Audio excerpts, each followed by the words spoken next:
Testing 1, 2, 3. Just like to say good morning to you.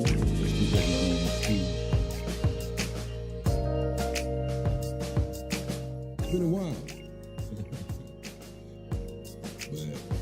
But there's some complications too. Just like to say good morning to you. Hope everything is going well for you and your family. This is your brother from a different mother and a father. SPWD Speed. Just want to do something different. What's going on your side of town, your state? When I talk, I'm going to give you the number to call in. You don't have to give a real name. You can just sit back and relax and be whoever you want to be. And just talk about the problem. Or talk about a solution. Or an event. Whatever you want to talk about. I'm open to it. We'll be opening up phone lines in about 15 minutes. Just go sit back and tell us how much music. Please give the channel a thumbs up. And a comment. I'm coming through loud and clear.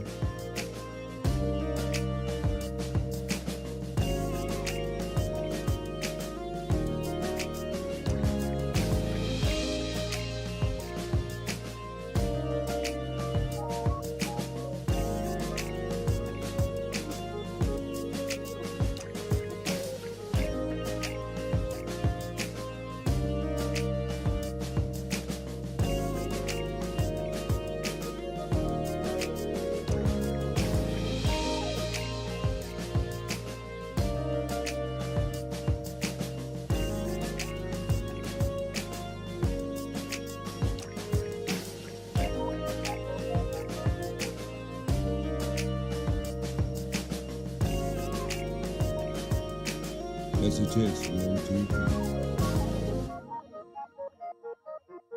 The weatherman say everything is going to be A-OK.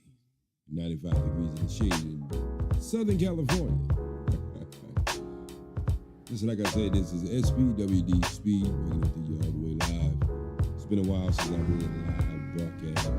I think it was time for me to do something like that.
SPWD Speed.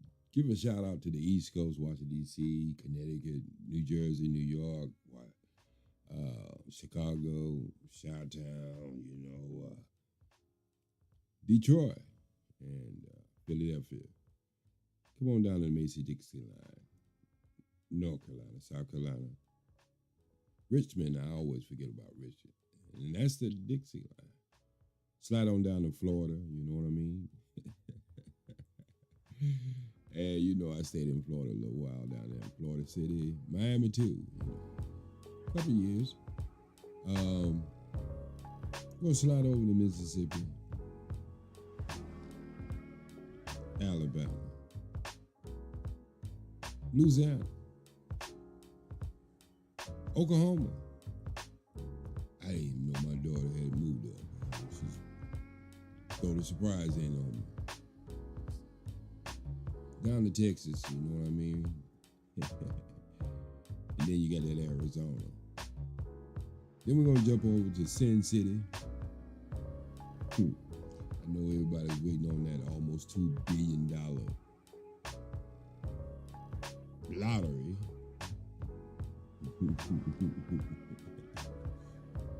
What I call the poor man 3-card Molly.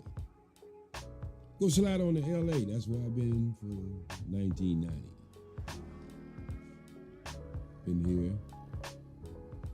A little retired now. I'm just sitting back and relaxing and enjoying myself. Runner independent for people with mental challenges and drug addiction. That's my way of giving back. And right here in LA. Moved around a little bit, Long Beach, Santa Monica, Victorville. Just like to move around when I'm in a place, you know what I mean? So what I'm gonna do, we're gonna get this show started. It's gonna be a call-in show. I'm gonna give you a number to call in if you wanna call in. You have to use your government name. You can be an alias. Let me know what you're thinking about what's going on in the world that you live in. What's your reality? But if you talk about a problem, you got to have a solution. That's the one thing you got to do when you call in. Just can't call in with all kinds of problems. You got to have at least one solution. If you get long-winded, because you know I'm long-winded. You get long-winded about the cut you short. You know what I mean? But I'm not going to put a time. If your conversation is interesting, we're going to let it roll. As you can see, I got my sister. All praises to her what she brought to this earth. She made that transition. That's Dr. That's it.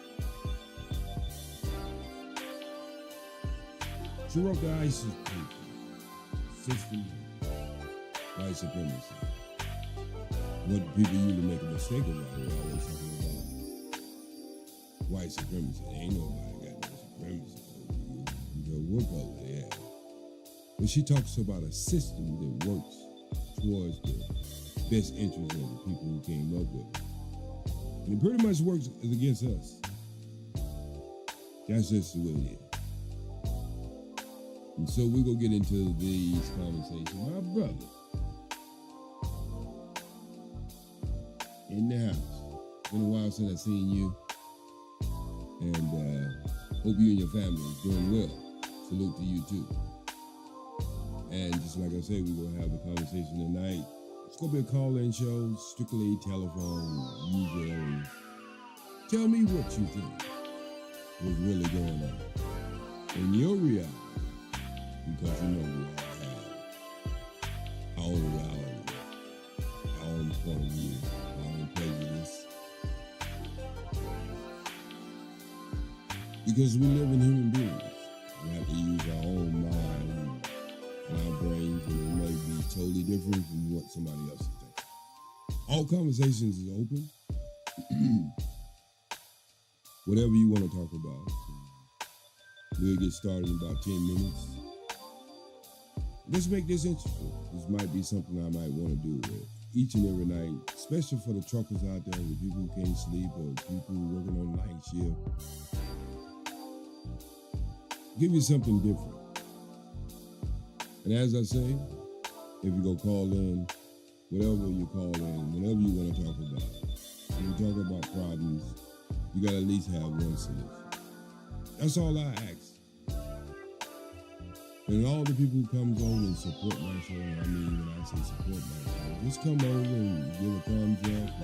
That's all I ask. I don't ask for no super chats or Apple Pay, Cash Out Pay. I don't get down like that. I mean, there's nothing wrong with the people who do, but that's not what this show is about. This channel is about you and I having the conversation and giving information.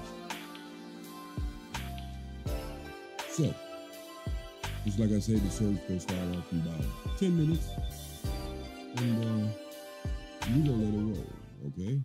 Just your brother from a different mother and a father. Here for you.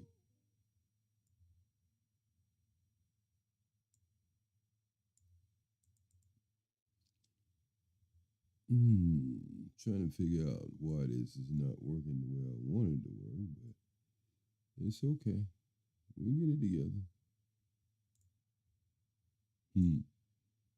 It's like that sometimes, you know. You do something and you think it's gonna work one way, and then all of a sudden it works another way. Like, what's going on? Damn, that's OG. Let's start this over. You know, we gotta do it right. That OG. It's one of my songs I wrote. Street Negro, please. He's putting that knowledge on me. Free software, and just write 10 songs a night. OG. Who the hell is he? Why is he in these YouTube streets? A lot of wisdom in him. When he start talking, you will see. One and only, one and only, one and only. You don't own me. You don't. I'm free. I'm free. Because you trying to find your way. I'm the one who's at peace. Negro, please, my brother, OG. Go check out the Brother Love show, too. Who's at peace? Pretty sure it's happening. Negro, please, why can't you see? I'm the one who's at peace. You having so many problems because you don't understand, because you not free. The ancestors died for you and me. System of white supremacy keeping you from being like me. System of white like me. System of white supremacy keeping you from being like me. You tryna find your way, but I'm at peace, Negro, please. Nigga, oh please. Nigga, oh please. Why can't you see? Why can't you see? Believe your brother OG, OG, OG.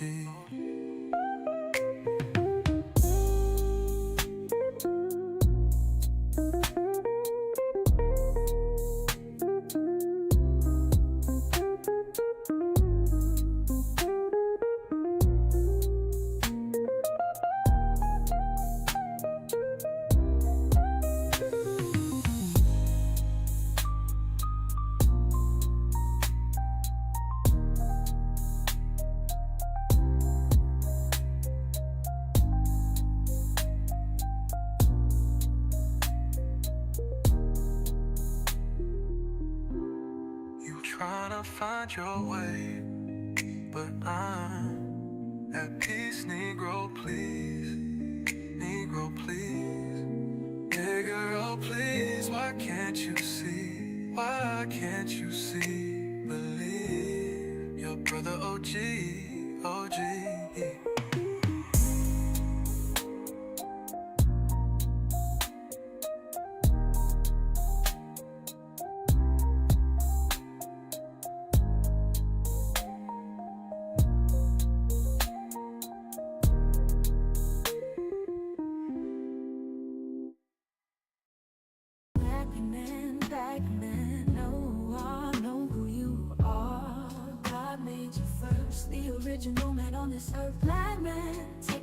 You're second to nothing. You smarter, faster, stronger, don't waste time. I know with the blink of your eye you can use your God mind. Built to be more perfect than the solar system. Every woman and man is waiting on your leadership. The world need to see you smile. God's first verse. See black man, God's first seed. Now do what God created you to be. Can you find it in your heart to forgive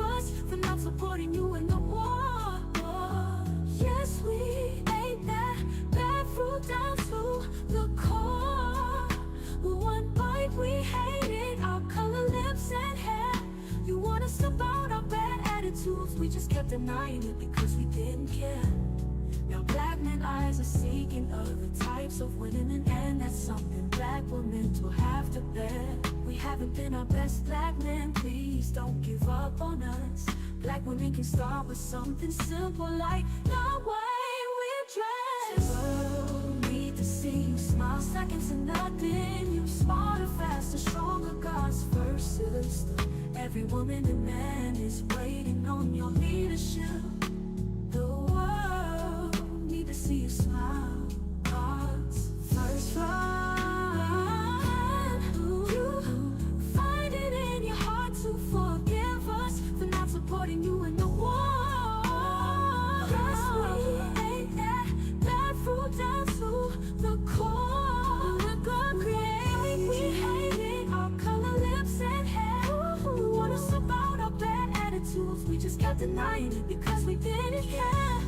Now black men eyes are seeking other types of women, and that's something black women will have to bear. We haven't been our best black men, please don't give up on us. Black women can start with something simple like the way we dress. The world need to see you smile, second to nothing. You smarter, faster, stronger, God's first sister. OGJAYSPEED, OGJAYSPEED, I'm living my life, my life, trying to find my way. It's a challenge from day to day, especially when you're waking. Haters who don't understand, you don't chase the competition, I chase a dream. I'm living my life, trying to find my way to peace. I need peace, I need peace. Allah, help me, please, help me. I'm him, the king. The competition don't mean anything to me because I'm chasing the dream life, my trying to find my way, trying to find my way, trying to find my way.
I say that the dynamic, the behavioral dynamic of white supremacy is analogous to a chess game. We haven't looked at it in that way before. See, we've looked at it, everybody hold hands, ring around the rosy, we're all in this together, and found that, wait a minute, that's not what's happening. That if we understand the game of chess, where you have a white side of the chessboard and you have a black side of the chessboard, when people sit down to play chess, because I'm not talking about hating white people. I am talking about analyzing the behavior, but I'm not talking about hating them. I'm not talking about destroying white people. But I am talking about understanding this so-called game of chess. Now, good evening and welcome to For the People. History tells us that before the African's encounter with the European, the African did not need food stamps, did not need welfare, did not need care packages from Europe, did not have single-parent families, did not hate black skin, did not worship a white image of God. No, these problems did not occur at the beginning of the African encounter with the European, but they began with the advent of white racism or white supremacy behavior.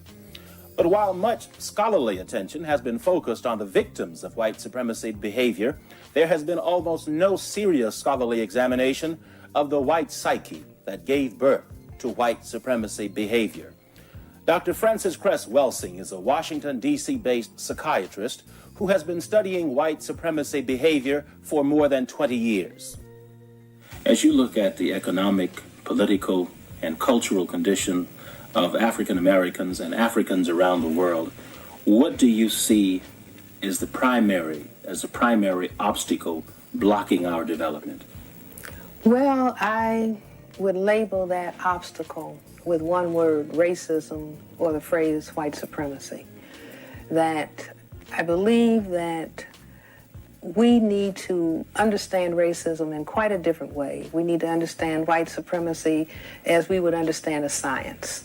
And if we investigate that dynamic, not only locally, nationally, globally speaking, that we will be able to have a greater insight into, what we refer to as poverty, or all the problems of the so-called inner city, teenage pregnancy, you name it, failure in school, unemployment. If we understand racism, white supremacy at another level, we will be able to, I maintain, solve these problems.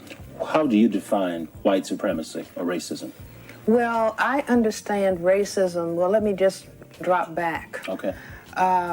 In the late 1960s, I wrote a paper on racism.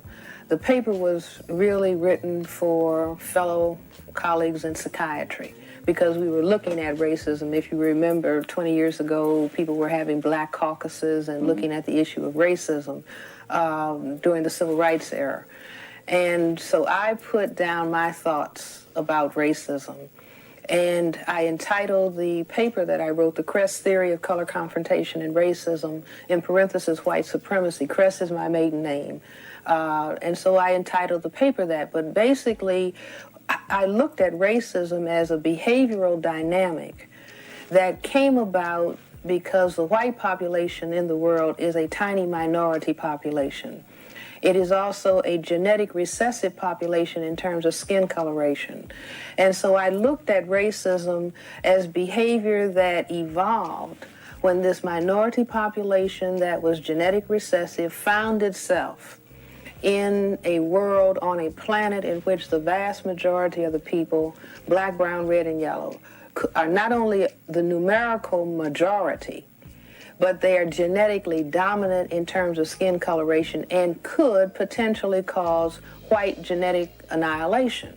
And so if the white population consciously or subconsciously desired to survive genetically speaking, do you see, and not be, well, I think sometimes they use the terms mongrelization of the races, but genetic annihilation is the terminology that I use, then that would require that the white population hold in oppression all of the non-white people on the planet, black, brown, red, and yellow people. Now, of all of the non-white people, black people have the greatest genetic potential to cause white genetic annihilation.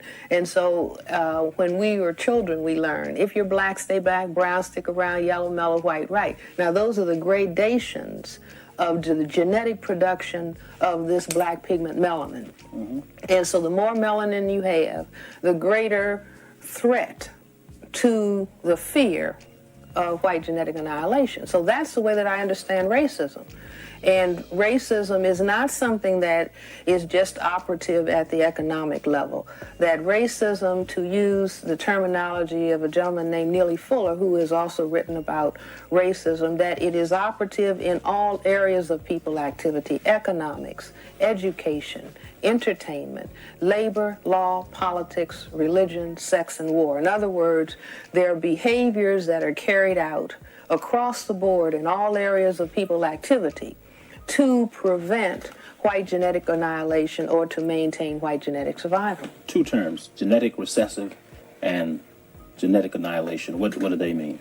Well, genetic recessive, the inability to produce melanin skin pigmentation, is a genetic recessive trait. a genetic dominant trait is the ability to produce melanin pigment. Now, melanin is the pigment it's a black pigment that causes skin coloration.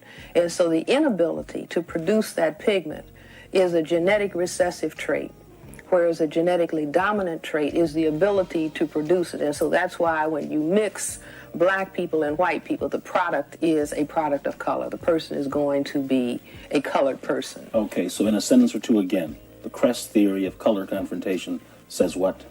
The Kress theory of color confrontation says that racism, white supremacy, is conscious and subconscious behavior to maintain white genetic survival on planet Earth and to prevent white genetic annihilation. Okay, what are the historical and psychological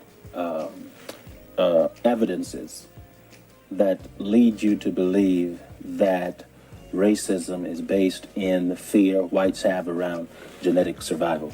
Well, perhaps I would say, well, we have history, and we have, hundreds of years of oppression, what non-white people refer to as oppression. Sometimes it was referred to as a colonialism, imperialism, slavery. For example, I say slavery was a phase of white supremacy domination. Do you see that? Reaching out, going into Africa, going into Asia, going into other countries, but certainly going into Africa and bringing African people, 50 million people were taken out of Africa, going into Africa, enslaving people and bringing people, to different parts of the world. So we have a historic record that demonstrates not only when white people came to this area of the world, there were brown people here, Native Americans, the various Indian nations, millions of people, do you see, who are today even living on reservations, do you see, and they were slaughtered and they were taken off of their land. And they too could cause white genetic annihilation. In other words, if there was this mixing, you would have white genetic annihilation or, not white genetic survival. Now, is the fear whites have around genetic survival the only thing that fuels white supremacy? Or is there an economic component to it? No, I say that the deep underlying, I'm a psychiatrist, and so I'm accustomed to looking for the core of behavior. In other words, what is underlying behavior? People come and ask a psychiatrist, why do I do what I do?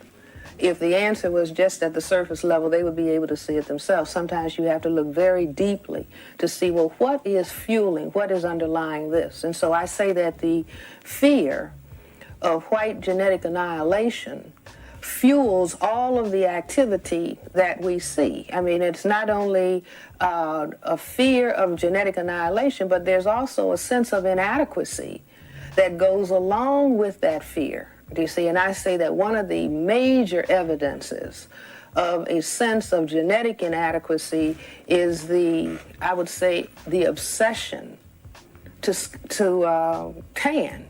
Do you see? Physicians, white physicians, every summer in this area of the world, also in Europe, will tell the white population, be very careful about staying in the sun. But the white population, says, and it maybe not everybody, but certainly large enough numbers for it to be a real concern. I have to have a tan. I don't think I look good unless I have a tan. Now, the very tanning mechanism is bombarding cells in the skin that customarily or normally would produce melanin pigment so that the skin would be normally brown or black, okay? But if those cells have a deficiency of an enzyme called tyrosinase, then they can't go forward and produce melanin pigment. But if I bombard those cells with ultraviolet rays, light rays, I can force the cells to produce small quantities of the tyrosinase enzyme and go forward to produce a melanin pigment. You see? So I say that obsession about having to have color. How long has white supremacy been in existence on this planet?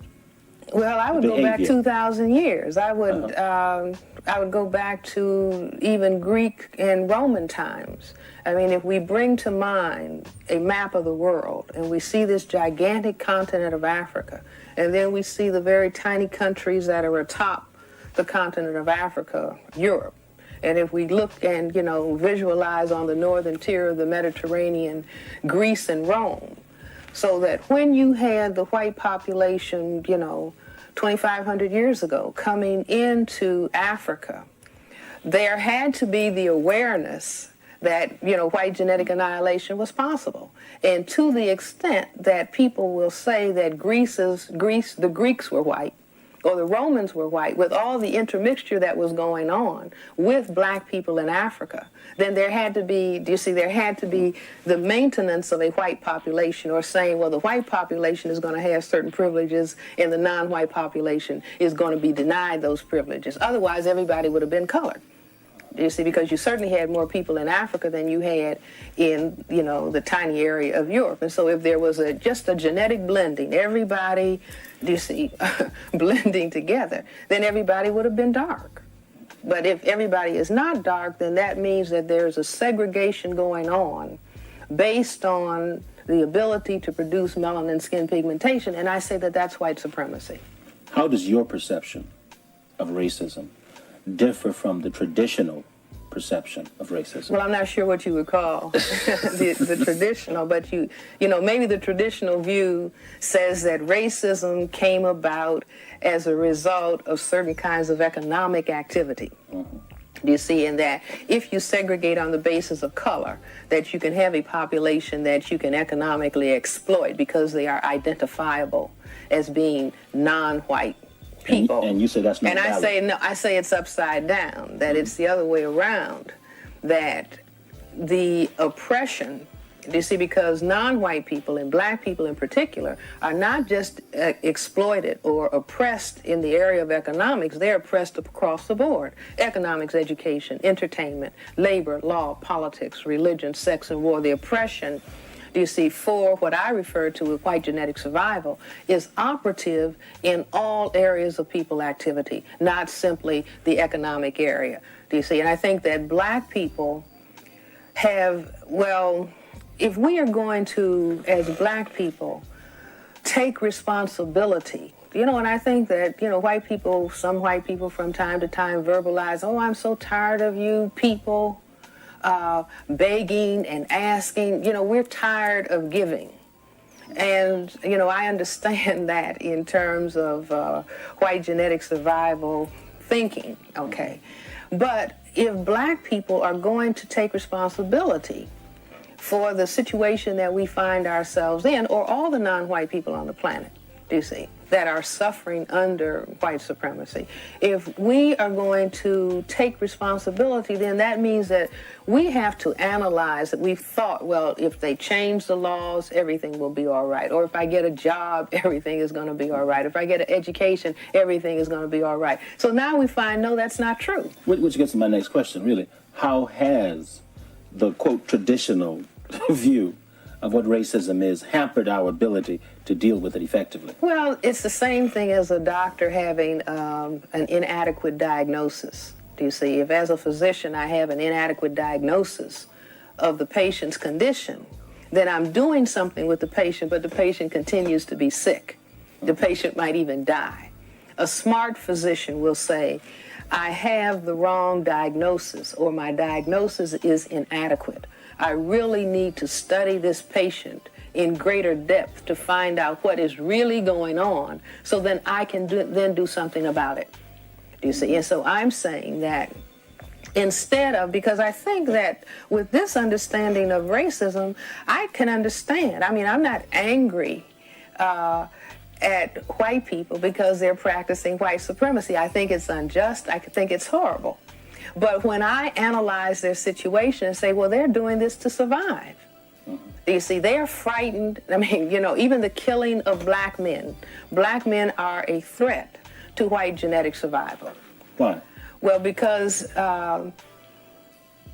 only men can impose sexual intercourse.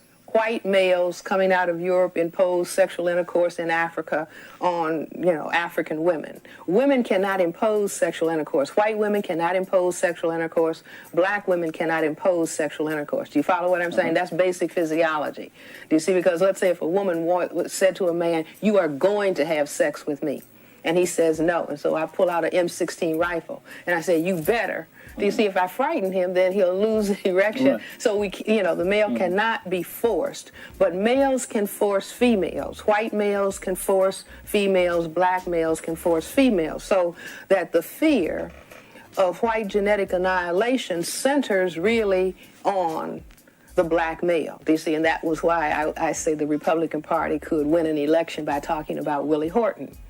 Do you see? Because talk about Willie Horton. What do you... Well, do you see that Willie Horton? Willie Horton. Here's a black male who raped a white female, was let out of prison and raped a white female.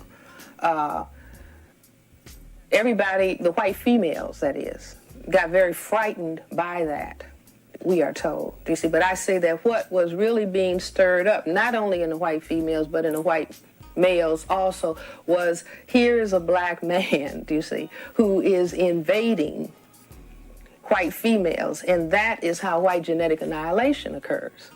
Do you see? And so I say that is the deepest issue in the brain computer of white persons on the planet Earth. Do you see? This fear of disappearance. And we as black people, we don't really understand that. I mean, because we cannot disappear based on genetic annihilation. And as a matter of fact, under white supremacy, black people try to get rid of the color. Right. Do you see? And find it very difficult to get rid of because the pigment is so very powerful. Okay. But black people were doing that, thinking, well, if we were lighter, maybe there would be less oppression, you see, under white supremacy. But I'm saying that black people do not understand this fear, but I maintain that white people understand the fear. And this is why groups that call themselves Ku Klux Klan, you see, can raise the issue of racial purity and have a lot of people, you see, respond to that. I even maintain that that's what the cross burning is all about. Do you see? What? I say that the cross, if I hope we can talk about this in a mature way on television, but if you have a view of the male genitalia, do you see? So you're looking at the testicles and you're looking at the phallus, that if the brain makes an abstraction of that, you have a cross. Do you see? And so all of the, mongrelization of the races or the white race is going to disappear. And so that is altogether symbolized in a cross and burning of the cross, do you see, which is a statement of that this is what the black male's genitalia can cause the annihilation of the white race. And so, lynch the black man, castrate the black man. If a black man gets out of line, then burn a cross on his front lawn, do you see, and kill him. I say that these are the deeper issues that are not talked about at the surface level. People say, oh, I never thought about it like that. I mean, I've had white people say that. Oh, I wondered why. I didn't understand why, you see. Now, when every white person hears that, they may not respond, but somebody has to explain the behavior. Mm-hmm. You mentioned the word castration. How prevalent is that in world history? That is, people being castrated. Well, I say that is peculiar to white people dealing with non-white people. I mean, there's no record of black men castrating white men. There's no record of black men tampering with the genitals of white men. Do you see? And so if a behavioral scientist would say, well, this is very interesting. Why would this occur? What is behind this behavior? Why this attack on the black man's genitals? And I say that if we begin to understand the fear of genetic annihilation, because what is in the genitals, what is in the testicles, do you see? The genetic material is in the testicles, do you see? And so if I have a fear of being genetically annihilated, then the brain computer will cause me to attack the person's genitals. I even say that, what is called justifiable homicide. And justifiable homicide does not refer to, because we don't have instances of black men in police uniforms, do you see, so-called accidentally killing a white male. We don't have any record of that. But the record... Say that again. Say that again. See, you don't have a record, of black police officers saying, oh, I shot that white male. I thought he had a weapon. There's no record of that. But we have, the record is, gross with innumerable instances of a white male in uniform, could be a 14-year-old black male or it could be a 45-year-old black male. I shot him. I thought he had a weapon. And then that's called justifiable homicide. Now, I say deeper, what is going on is that within the white male's brain computer is he looks at the black man and he thinks about the black man's genetic power that resides in the genitals. And that, in his mind, subconsciously, is a weapon. Do you see what I'm saying? Because, see, we never talk about these issues. These issues that I'm talking about, do you see, I would guess that they've never been talked about in the history of television. Do you see, to talk about what is actually going on around this issue of fear of genetic annihilation. So that I thought he had a weapon and so therefore I shot him. Well, he does have a genetic weapon, if you want to call it that. And I say that also accounts for the language that is used, the great equalizer. I wish we had a blackboard because, again, to go back to looking at the male genitalia, and you can see if the brain makes an abstraction, it's going to be a cross. Okay, if you look at a lateral view of the male genitalia, you have something that looks almost like a L. You see, if you turn that around 90 degrees and you have something that looks like this, and it's an abstraction of a gun. And then we call that the great equalizer. You see, and then it's worn at the levels of the genitals and at the hip level. So I say that the brain computer, you see, in the white collective and the white male collective specifically, that if, there's looking at the black male and saying he has a weapon, meaning his genitalia and his genetic material, that can cause my annihilation. And so the brain computer says must create weapon, can do same thing. You see, and then that turns out to be the gun. An effective response to white supremacy. Your opinion on the civil rights movement as an effective response to the... Well, you see, the civil rights movement evolved. I mean, you take the emancipation of, enslaved black people in 1863. I mean, at that point, when we were enslaved by white supremacy, we thought if they would just take the chains off, everything would be all right. And we found out that the chains were taken off. And then we had laws that were going to do the same thing that the chains did. And so the civil rights movement changed the laws. You see, all the laws that justified the oppression of black people and the segregation of the schools and the segregation of public accommodations and all of those things. The civil rights movement changed the law. And so 25 years ago, the laws were changed.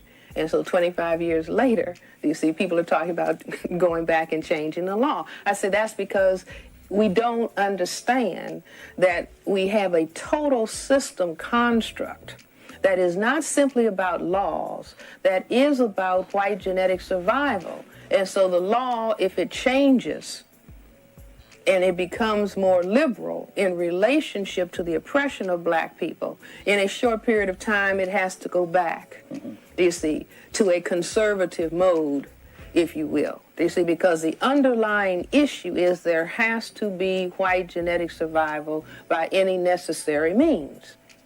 With so many of the civil rights organizations being controlled partly by whites, do you think it is possible that they will ever reach the perception that you're talking about? No, because that's exactly why they are controlled. Do you follow what I'm saying? That if this issue, if the underlying most critical issue is white genetic survival, do you see?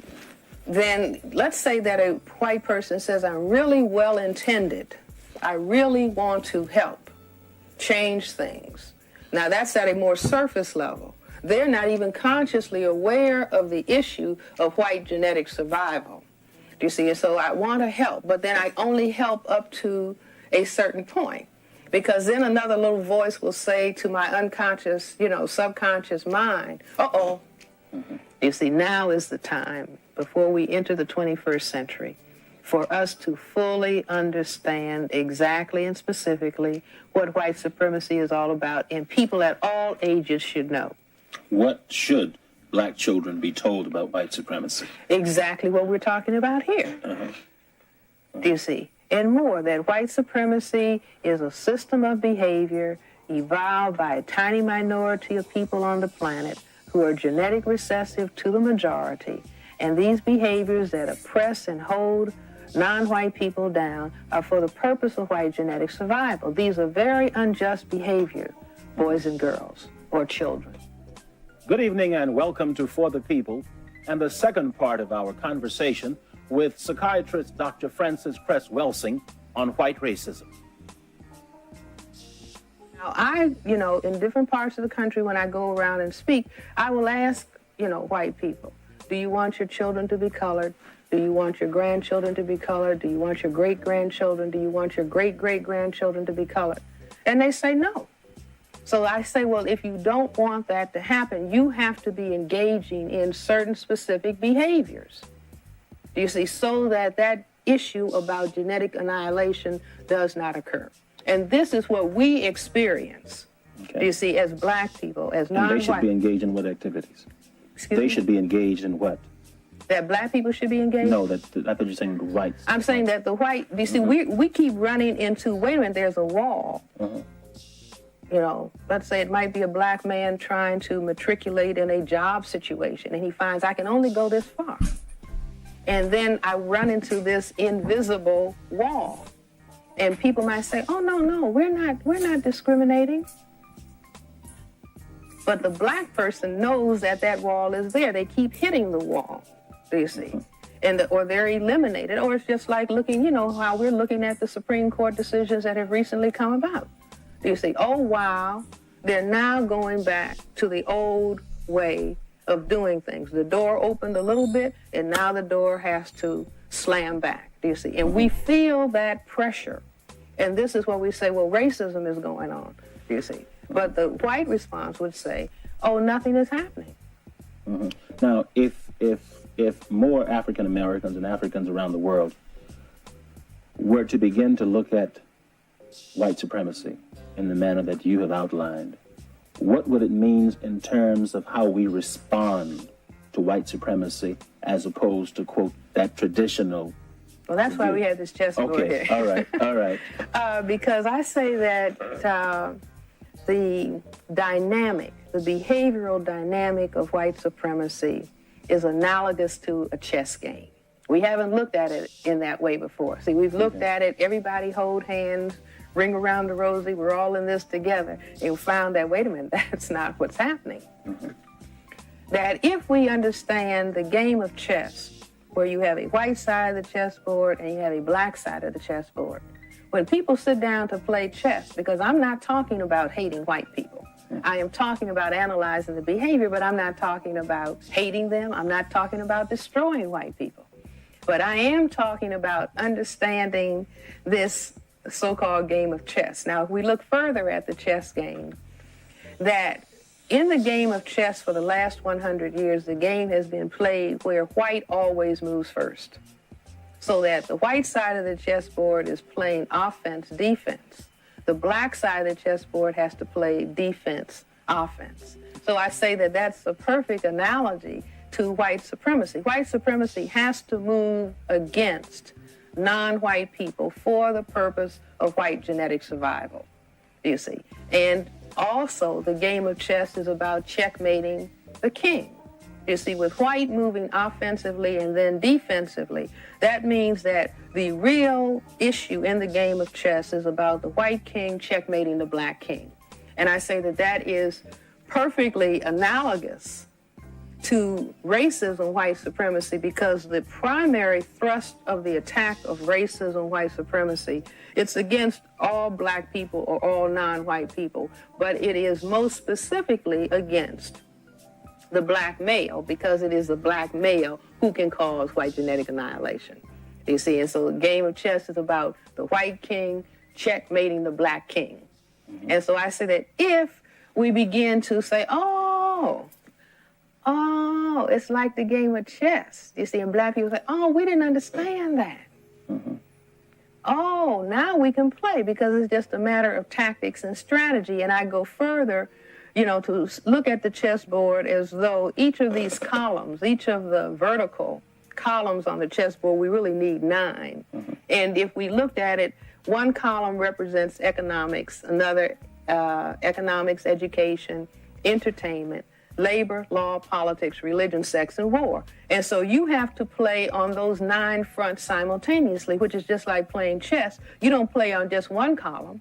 You have to play and look at all of the columns at the same time. You see? And so if we now begin to say, oh, we understand the dilemma of the white minority on the planet, that they are actually operating in fear of white genetic annihilation, you see, and the intention then being to survive, white genetic survival by any necessary means. And I mean any necessary means. Any necessary means.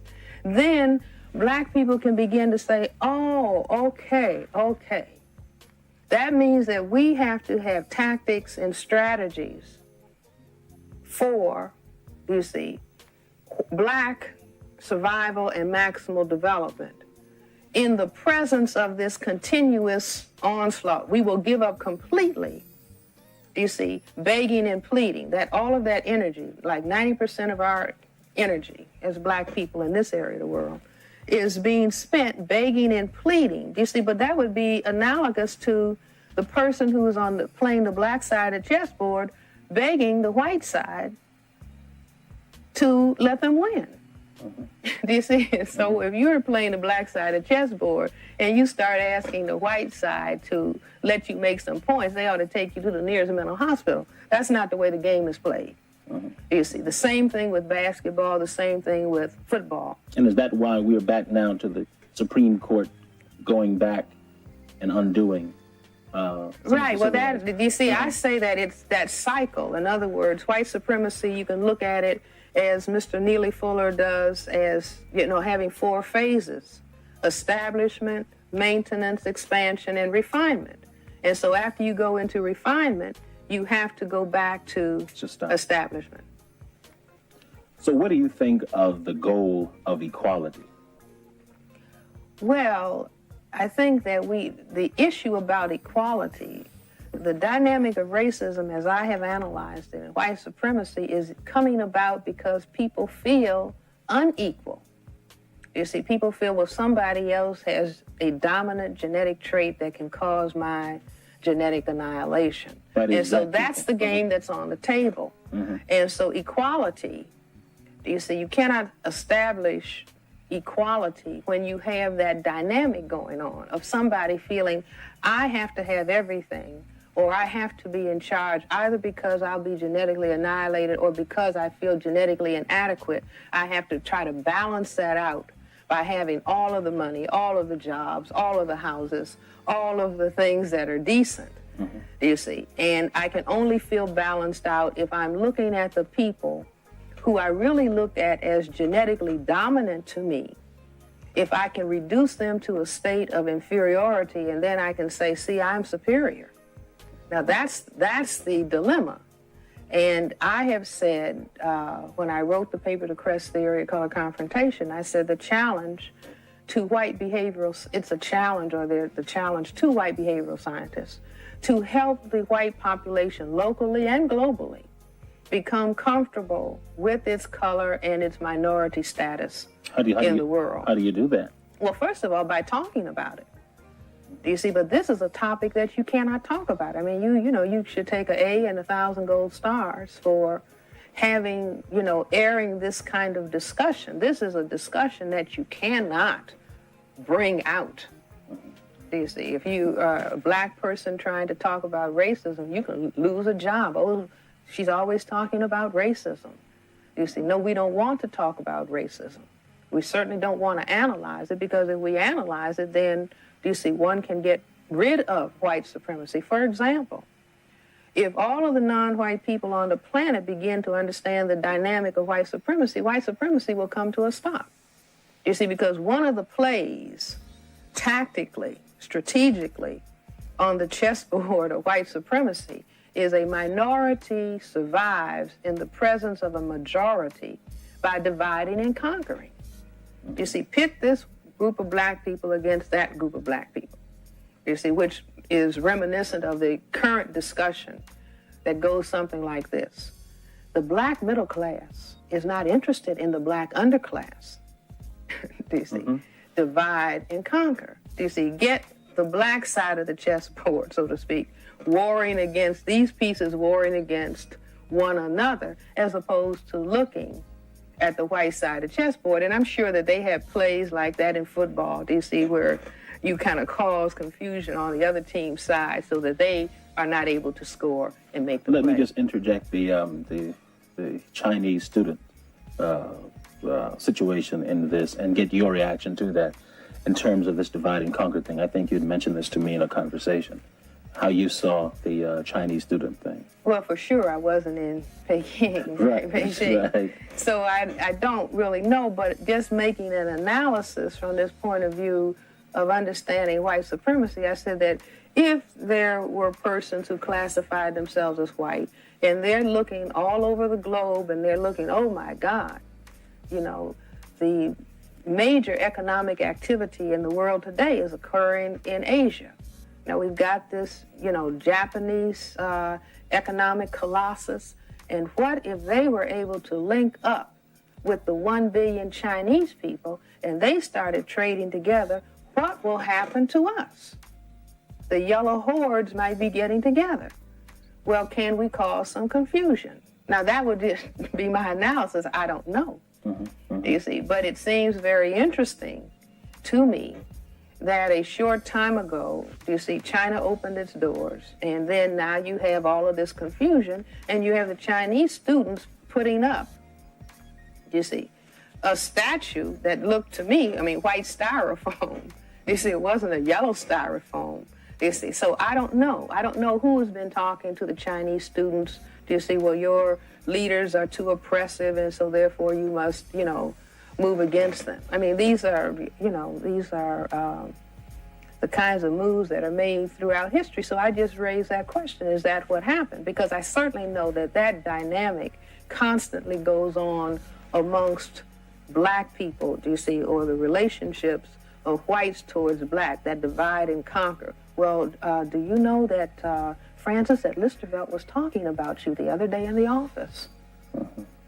Do you see? Now that prevents Francis and Listervelt, you see, from seeing that they have a common interest. And again, I'm not talking about hate, you see, but I'm just talking about understanding power dynamics and power configurations and certain kinds of power configurations under certain kinds of circumstances that will occur on our planet. Why is it that, say, that the European community can come together and nobody even introduces the idea of hate?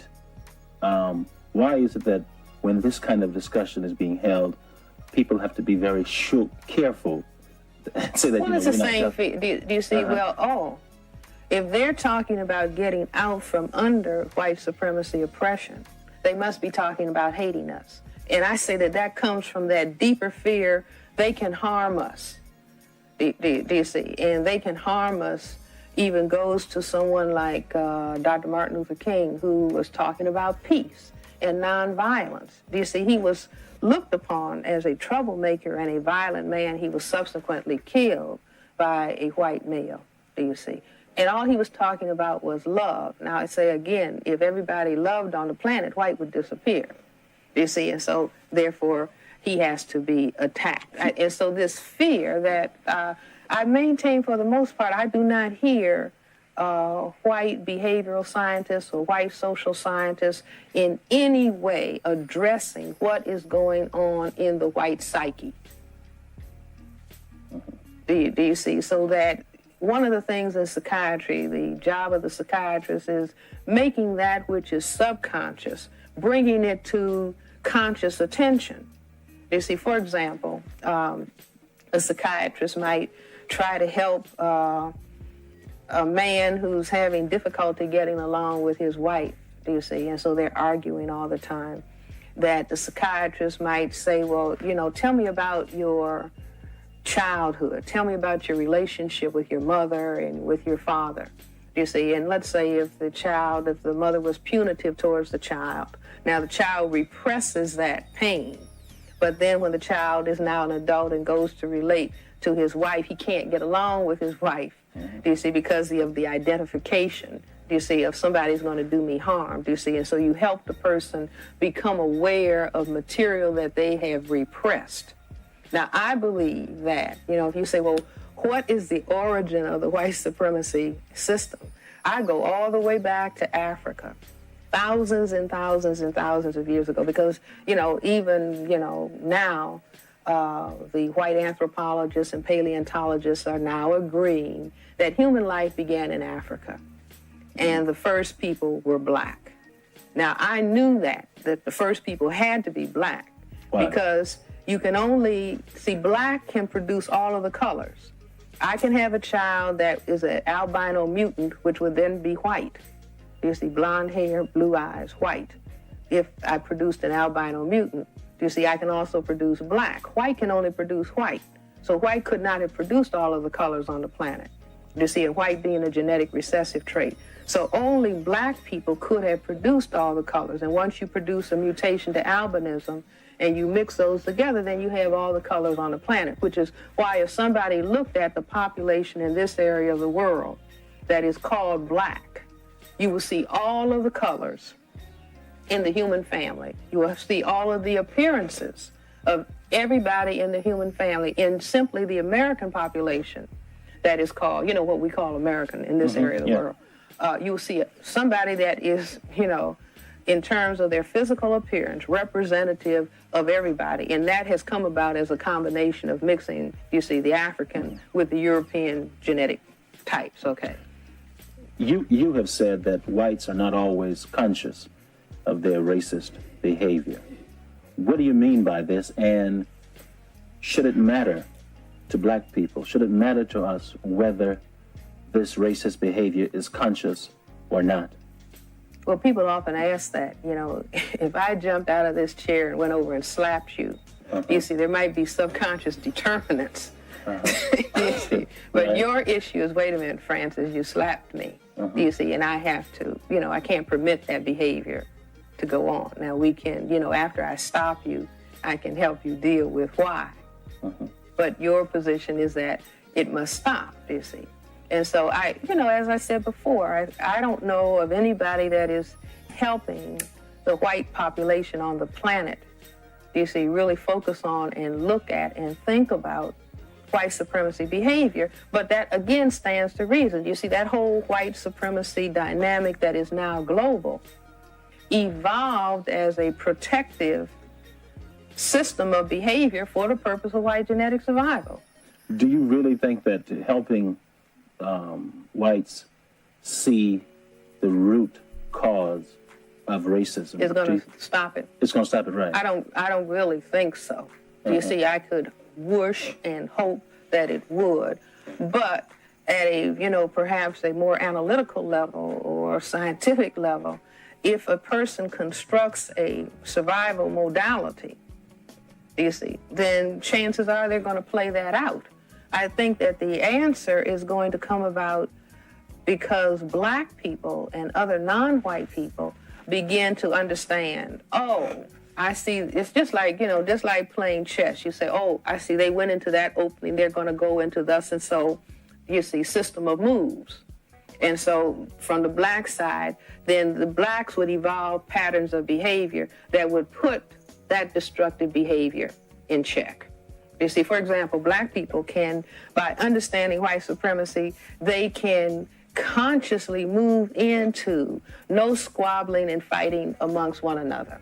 You see, because if non-white people on the planet, just imagine, if non-white people on the planet Earth tomorrow morning stopped fighting each other, white supremacy would come to an end. You see, but that constantly pitting one group of non-whites against another. You see North Korea, South Korea, North Vietnam, South Vietnam, all the squabbles in Lebanon, all the different units in Africa fighting, all the people in Central America fighting each other.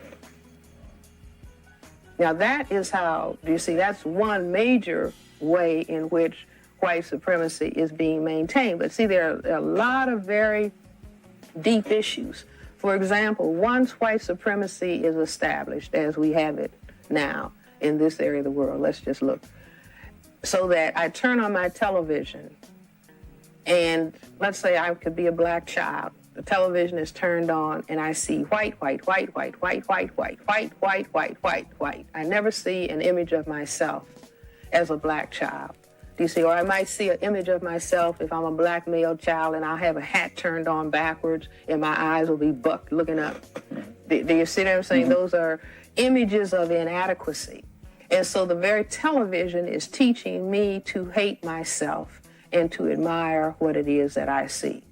You see, where I go to school and I open the textbook and I'm in the first grade, or in kindergarten, I open up the textbook, or in nursery school, and I'm looking at the little bunnies.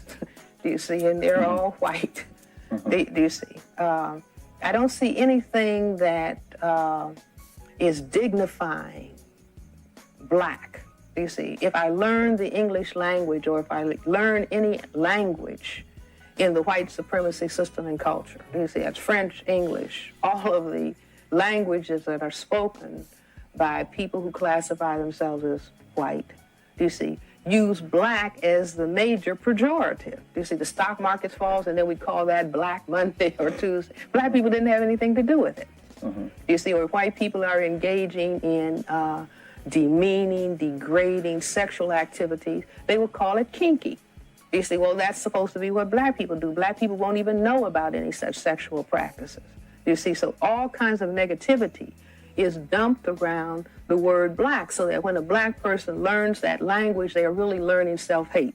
And as they learn self-hate, and as they look at the movies and look at the television and look at the magazines and look at the newspaper, you see, they're learning to hate black. And so then I go to relate to you,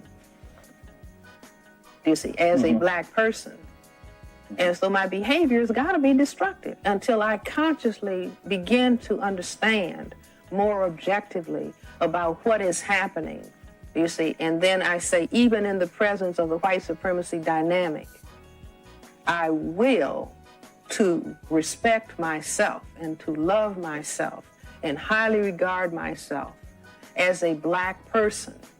And I will, meaning I'm going to take conscious, disciplined control over my behavior and relate to other black people in a constructive manner. Okay, we're going to move on a little further down the road on this, but what role do poor whites play in the white supremacy structure? Well, you see, you have white people with higher incomes and white people with lower incomes, and they can all come together and practice white supremacy. I think I remember hearing something about George Wallace.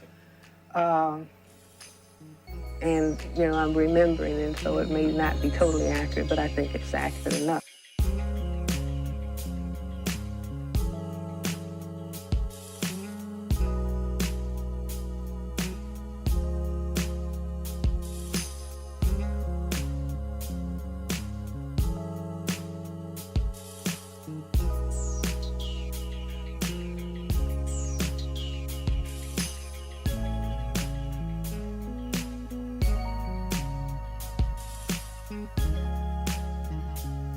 As we listen, we're going to have 3 parts to this, and I'm going to do all 3 parts this morning. I'm just going to take a break for a minute, and we will have a phone call. What you think about and she was an expert in this field. In fact, she wrote medical papers on this. So what we'll do, we'll take a break for a minute, and 2, and then we'll get right back to it, okay? That OGJAY Street Negro, please. He's putting that knowledge on me. Damn, that's OG. Who the hell is he? Why is he in these YouTube streets? Got Mr. Third Eye in the house. When he start talking, you will Captain Red. one and only, 2013. one and only, one and only. Welcome You don't know to the me. call-in show. We were listening to Dr. Francis, and we go. You don't have to talk about it. You can talk about anything you want to. You don't have to use your government name, and we're gonna have just have a little discussion. You know what I mean? Who's at peace? Negro, please, my brother. OG, I'm the one who's at peace. Negro, please, why can't you see? I'm the one who's at peace. You having so many problems because you don't understand, because you not free. The ancestors died for you and me. System of white supremacy keeping you from being like me. System of white like me. System of white supremacy keeping you from being like me. You tryna find your way, but I'm at peace, Negro, please. Nigga, oh please, nigga, oh please. Why can't you see? Why can't you see? Believe your brother OG, OG, OG.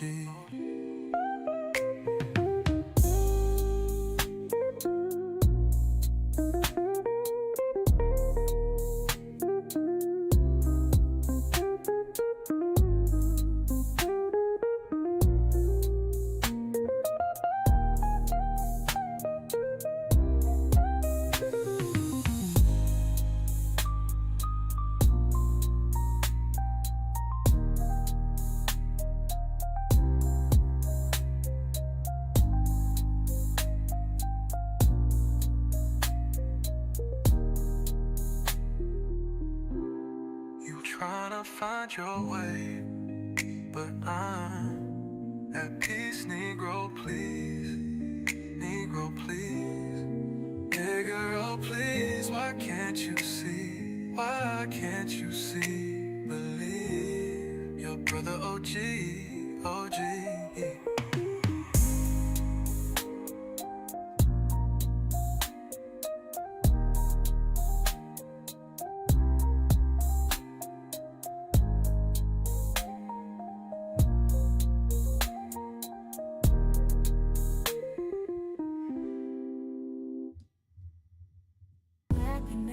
Black man, no, I know who you are. God made you first, the original man on this earth. Black man, take your position, you're second to nothing. You smarter, faster, stronger, don't waste any time. I know with the blink of your eye you can use your God mind. Built to be more perfect than the solar system. Every woman and man is waiting on your leadership. The world needs to see you smile, God's first verse. See, black man, God's first seed. Now do what God created you to be. Can you find it in your heart to forgive us for not supporting you in the war? Yes, we ate that bad fruit down to the core. One bite we hated, our color lips. Mr. Third Eye, I hope you and your family's doing well.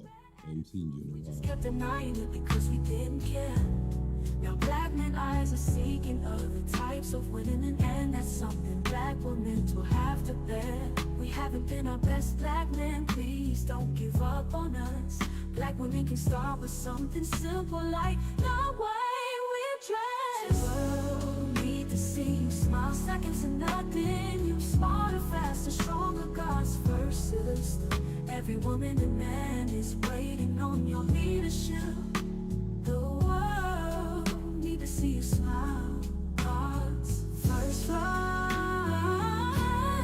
You find it in your heart to forgive us for not supporting you in the war. Yes, we ate that bad fruit down to the core. When God created, we hated our color, lips, and hair. Warn us about our bad attitudes, we just kept denying it because we didn't care. Now black men's eyes are seeking other types of women, and that's something black women will have to bear. We haven't been our best, black men, please don't give up on us. Black women can start with something simple like the way we dress. The world need to see you smile, second to nothing. You smarter, faster, stronger, God's first system. OGJAYSPEED, OGJAYSPEED, I'm living my mind. Life, my life, trying to find my way. It's a challenge from day to day, especially when you're waking. Haters who don't understand, you don't chase the competition, I chase a dream. I'm living my life, my trying to find my way to peace. I need peace, I need peace. Allah, help me, please, help me. I'm him, the king. The competition don't mean anything to me, because I'm chasing the dream life. My mind, trying to find my way, trying to find my way, trying to find my way.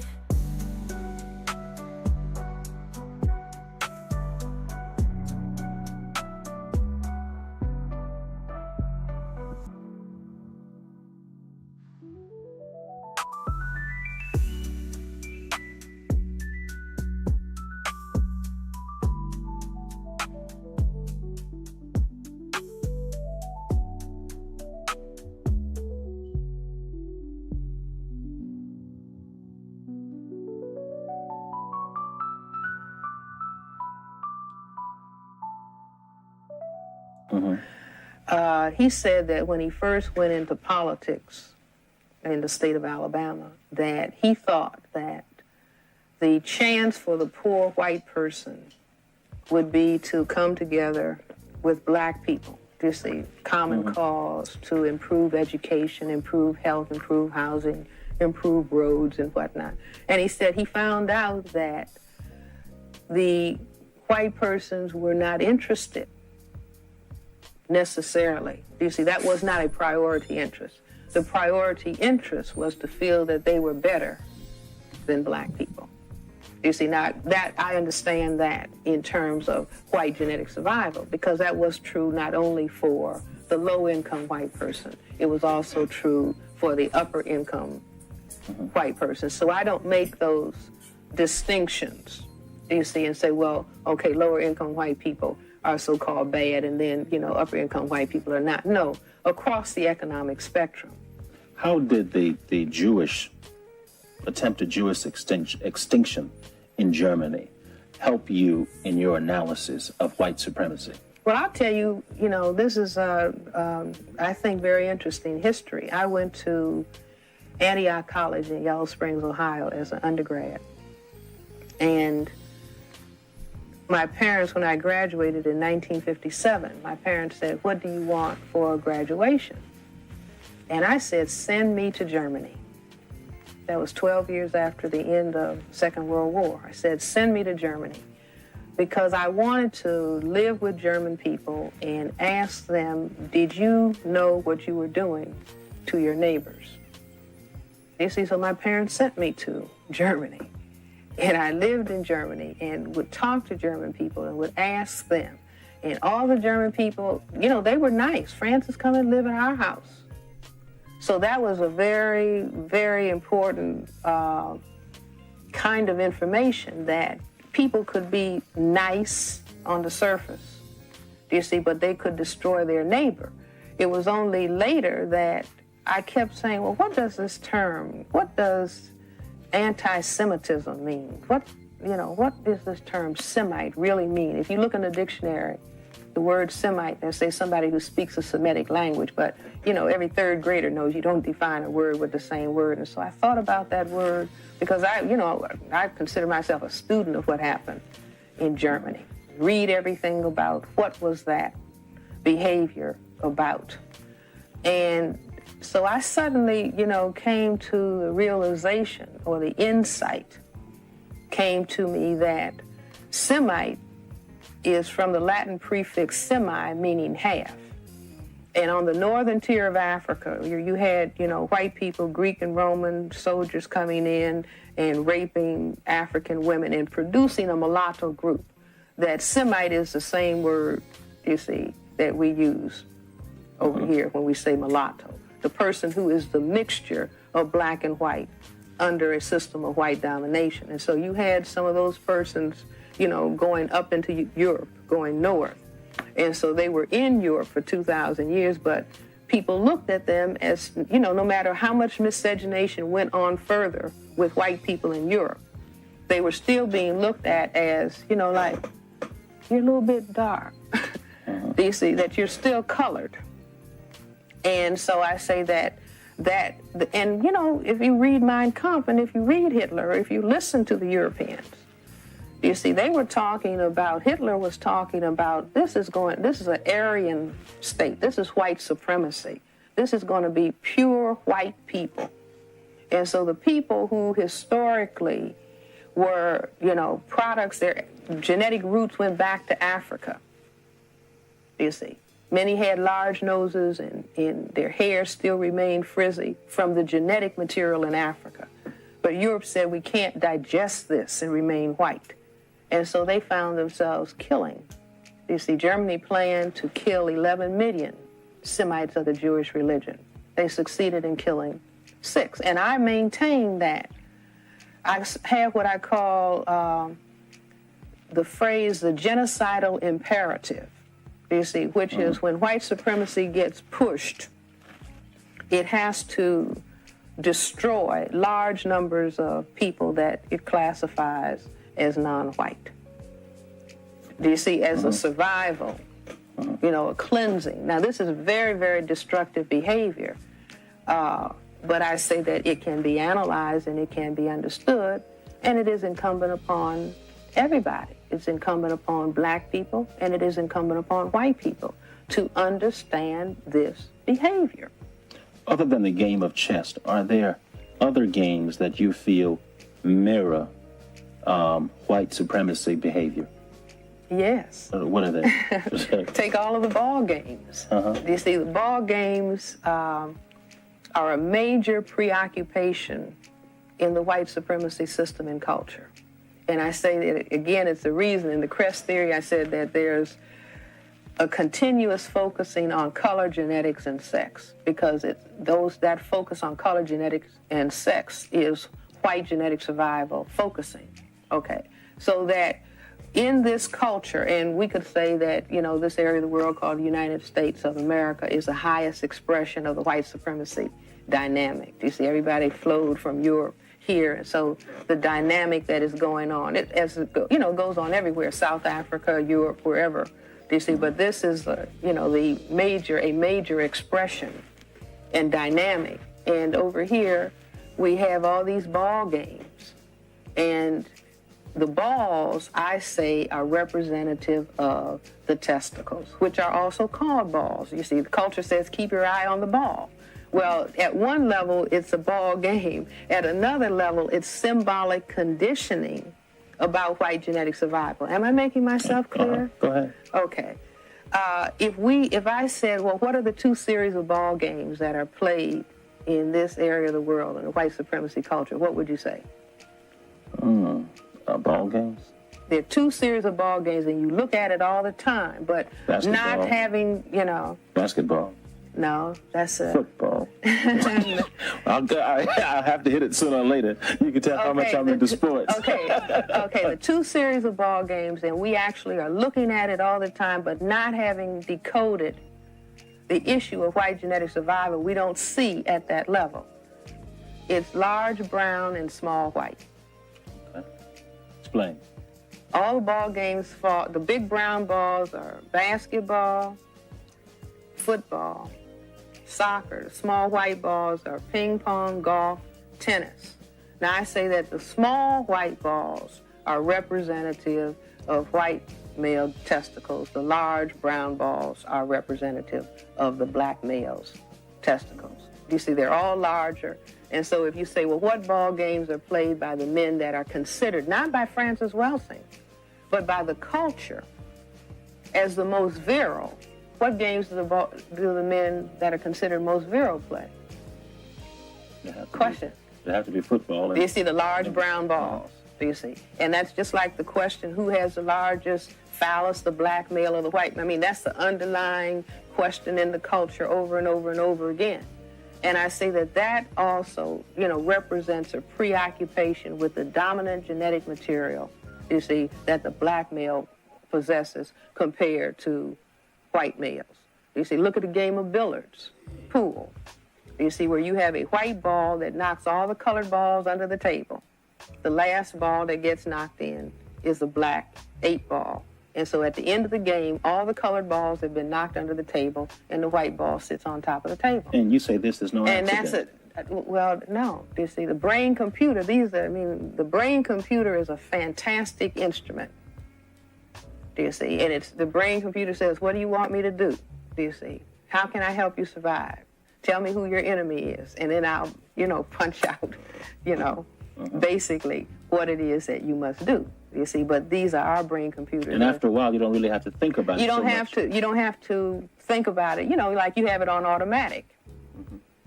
You see, but at the same time, you must take responsibility for your brain, whether it's on automatic or whether it's on, conscious control. Now, how can black children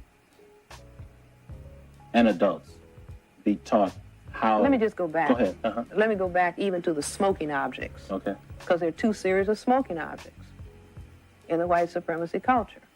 Just go ahead. The same. They see the same thing. Okay, big brown and small white. Mm-hmm. You see, big brown would be pipes, cigars, and more cigarettes, and small white would be cigarettes. Now, historic within the culture, cigarettes are referred to as fags. Mm-hmm. You see, meaning effeminate. And I say that these are symbolic, the big brown symbolic of the black male phallus, and the small white symbolic of white. Now, I don't call them fags, you see, but that is within the white culture itself. You see, when it looks at, phallic symbols, black male, white male, they themselves refer to the cigarette, you see. Now, give me the series again, because it is very interesting in terms of the color breakdown, the games and the cigarette. The whole issue we have to keep in our minds, like the professor of anatomy, the male genitalia, do you see, and the phallus, that's where the symbols of the smoking objects come from, and the ball games, are symbolic of the testicles. And so these issues are being played out and thought out. For example, if I say, what smoking objects do the most intelligent men smoke? The men that are considered most intelligent, what do they smoke? Either cigars or pipes. Pipes, yeah. Okay. You see, an intellectual male smokes a pipe, a large brown phallic symbol. The most powerful man smokes a cigar.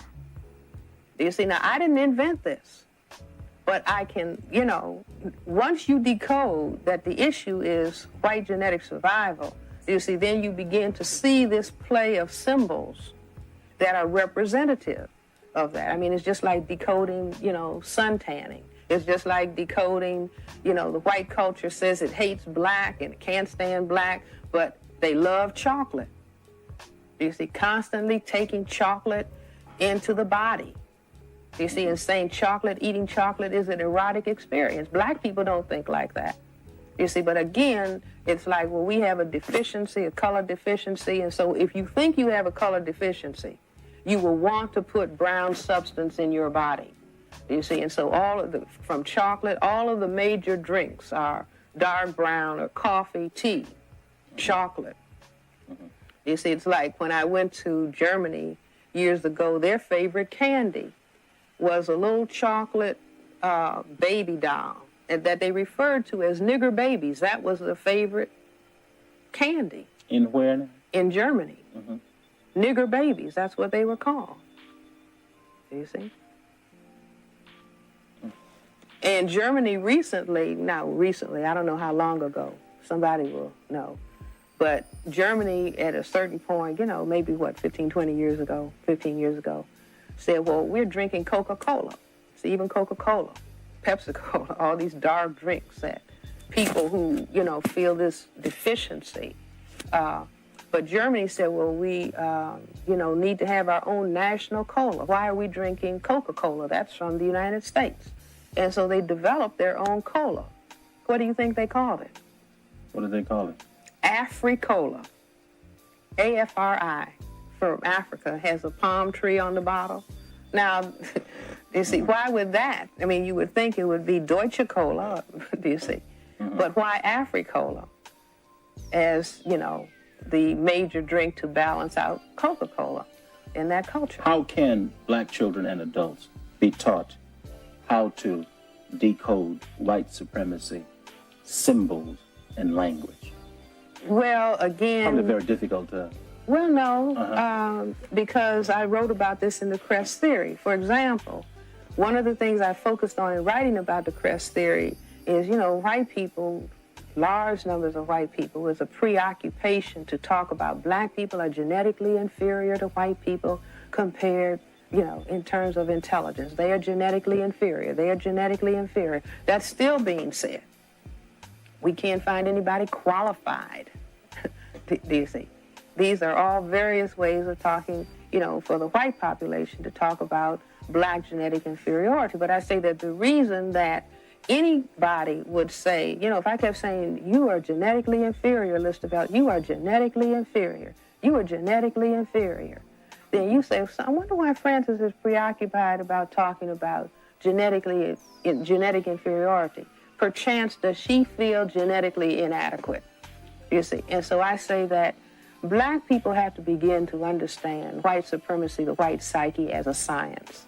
And so that they will understand, you see, all this constant projection, something's wrong with you, something's wrong with you, something's wrong with you, that this is what they are feeling about themselves. A person who feels whole doesn't have to, you see, keep talking about somebody else is inadequate and something is wrong with the other person. Along with that, how do you read the preoccupation that European scholars have with finding the origin of humanity? I mean, because they can't deal with the fact that actually we had black mothers and fathers, and we are albino mutants from the black people. I mean, that doesn't fit with talking about white genetic superiority. Do you see? And so we've got to find, there has to be the origin. But, science says, what's the simplest explanation? Okay. All right. I'm going to open up the phone lines, and that'll be it. As far as Dr. Wilson, and we'll play part 2 and part 3 tomorrow morning.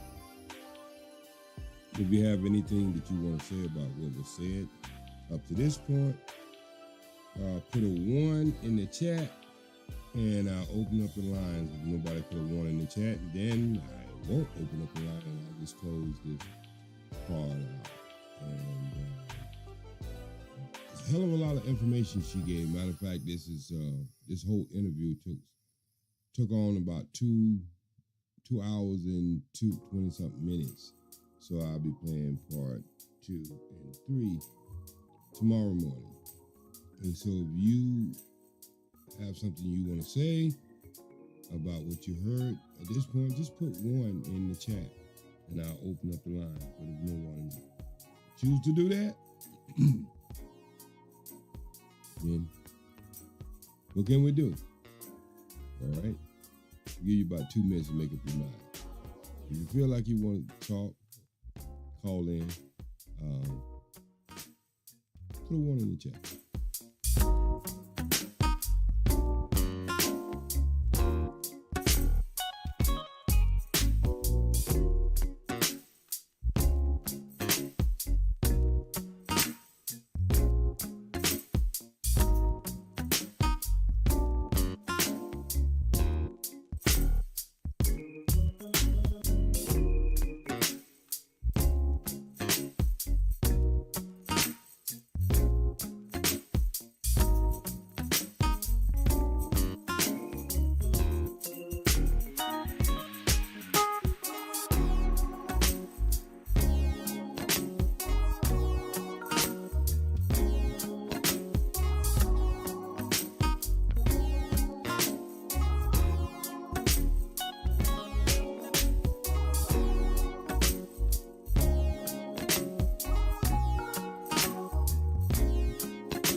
I guess nobody, anyone wanted to talk over the phone. I was going to open up the line and let you talk over the phone. Nobody put one in the chat.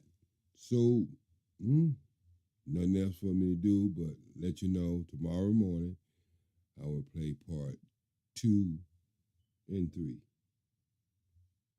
And I think it's very interesting how Mrs. Weston, Dr. Weston, was able to give this topic some serious issues and be able to break it down to layman's term where we can understand it. But till tomorrow, y'all have an amazing morning and have an amazing rest of the weekend. If you don't come back tomorrow morning to catch part 2 and 3 of this, then I hope you got something out of this. It's been your brother from a different mother. And that's just the way I do it. I try to do it this way anyway. That old street Negro, please. He's putting that knowledge on me. Damn, that's OG. Who the hell is he? Why is he in these YouTube streets? A lot of wisdom in him. When he start talking, you will see. One and only, one and only, one and only. You don't own me. You don't. I'm free. I'm free. Because you trying to find your way. I'm the one who's at peace. Negro, please, my brother, OG. I'm the one who's at peace. Negro, please, why can't you see? I'm the one who's at peace. You having so many problems because you don't understand, because you not free. The ancestors died for you and me. System of white supremacy keeping you from being like me. System of white like me. System of white supremacy keeping you from being like me. You tryna find your way, but I'm at peace, Negro, please. Nigga, oh please.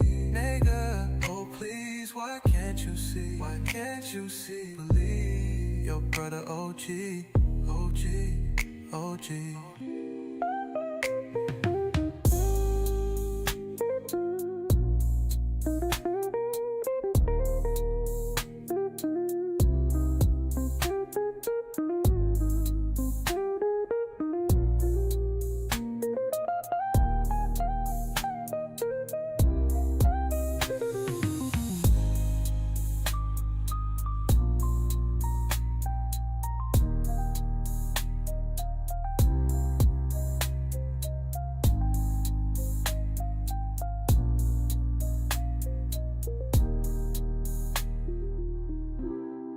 Trying to find your way, but I'm at peace, Negro, please.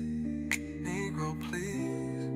Nigga, oh please, why can't you see? Why can't you see?